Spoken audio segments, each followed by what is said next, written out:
Ginaganyan lang yan eh. Oo. Kinut ko. Para katayman ako doon sa... Eh, kailang meron pa natitira-tira pa rin, ano? Bili din yan, bibili din. Blade naman. Pwede pa lang kutsara. Kapal? Payat eh. Hindi pa masyadong malaki. Mataba. Sa amin, makinis yung balahibo ng baboy. Tapos hindi pizza pinapakain siguro. Rice daw, kanin. Nanay ni Daisy doon sa rice. ano, kanin at saka feeds. Ayaw pa ng darak. Ayaw ning darak. Pero magandang ano nito, hindi masyado mataba. Oo. Hindi masyado mataba.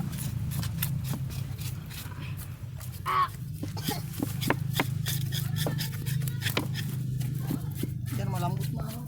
Yeah. Oh, kuha nito, magsugat. Yan, ganyanin mo. Na yan. Sino? At na anuhan ng mainit na tubig. Lapatan. Dito John, bibiyakin niya sa ano? Sa gitna.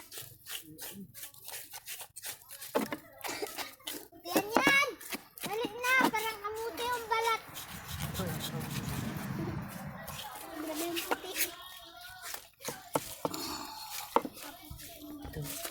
Kapag live weight pa lang, marami pang dumi.